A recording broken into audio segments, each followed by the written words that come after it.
Just because she's my dream bag does not mean that she doesn't have any flaws. Hi guys, if you're new here, my name is Melissa and I am on a low buy journey, and I also love luxury. So if you like to dabble a little bit into finances and scaling back on your shopping, but you also love to splurge when the time is right, I hope that you would consider subscribing. Now today's video is on one of my dream bags, which is this beauty right here. This is the Dior Saddle bag. I had wanted this bag for several years before I finally bit the bullet and finally pulled the trigger, not bit the bullet. So this bag has been a bag that I have been wanting for a very, very long time. And the thing that held me back was the capacity. I was really concerned with what fits inside of this bag. So I wanted to do a first impressions for you guys and also share what fits inside of this bag.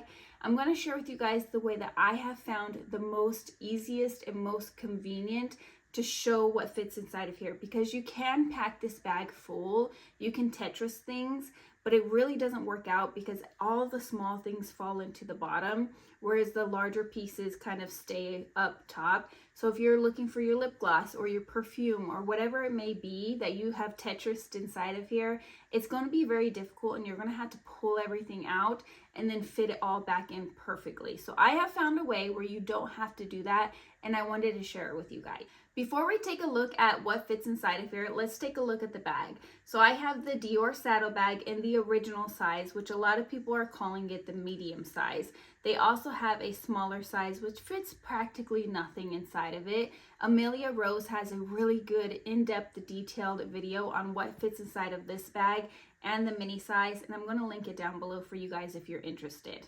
This bag, my particular Lady Dior, has the colored hardware. So it's got the beautiful lilac hardware on the sides and it has it on the front.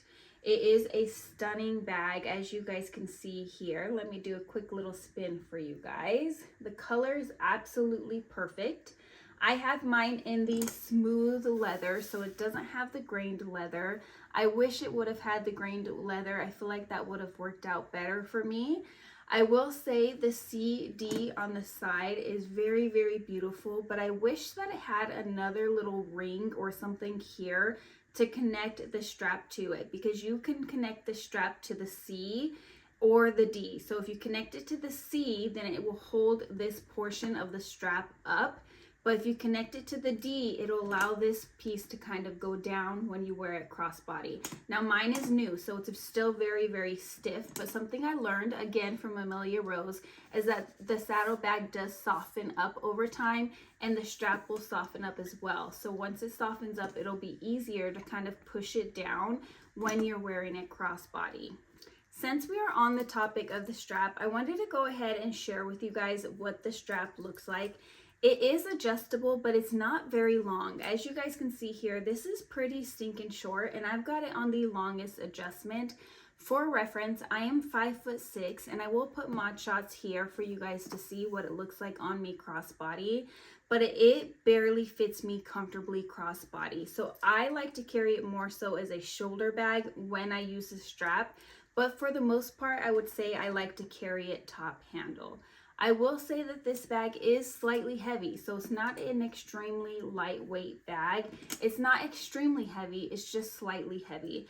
I did wear this bag out shopping with my daughter. We went out shopping for a couple of hours, and I found that I was switching it from one shoulder to the other shoulder by the end of the trip because it was uncomfortable on my shoulder long term. Now that we have gotten all of that out of the way and my first impressions out of the way, I still love this bag. I really am excited about it.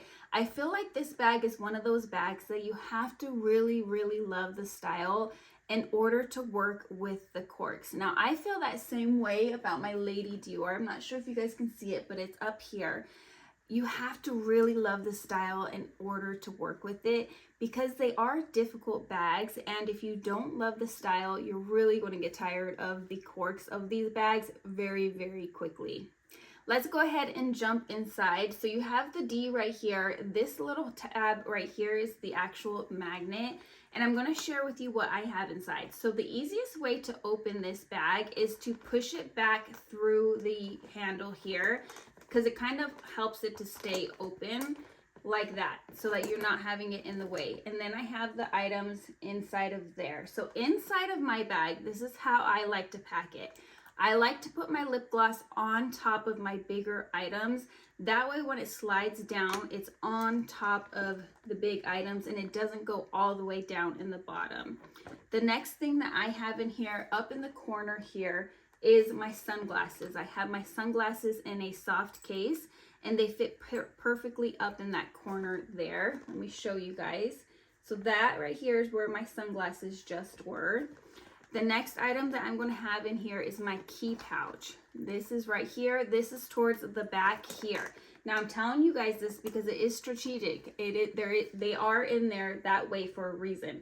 So in the back of my phone is where I have my little key pouch here. And that's because the front here falls lower than the back. So if I put my key pouch down here, it gets kind of hidden underneath of my phone. So since my phone is the biggest item, I like to put that in the front where there's the most space. And that is everything that I like to carry inside of this bag. This is the iPhone 13 Pro Max. And that's what I find just works best for me. It makes it easy to get in and out of. I can find my items much easier that way. Now you might have noticed I didn't have a wallet inside of there. And that is because I like to keep my wallet in the back pocket. The back pocket's up against your body, so I feel like there's no problem with keeping your wallet back here. You can keep a card holder or you can keep a wallet like this. So this is a nice slim wallet.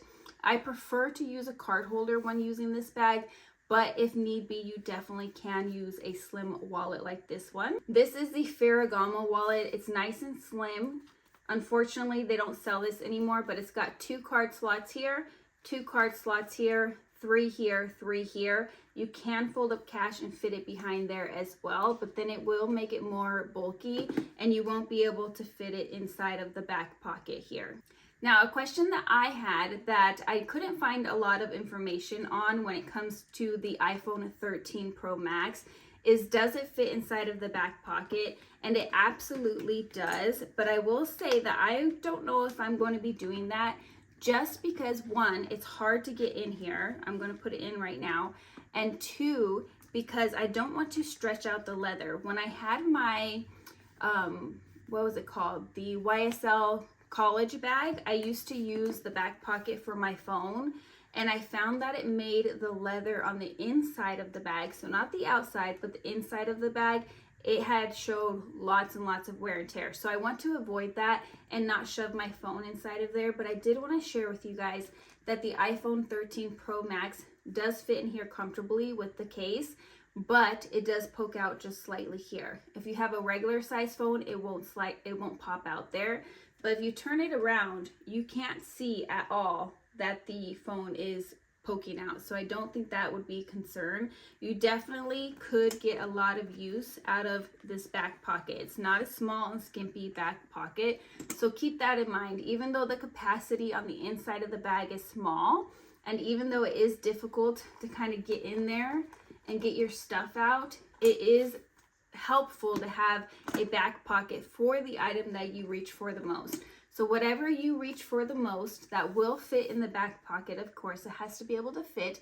I recommend putting that in the back pocket. That way you're not getting quite as annoyed trying to get in and out of your bag. So far, I am really enjoying this bag. I don't regret it whatsoever. I knew the quirks going into this bag. I knew the downfalls. I knew the cons.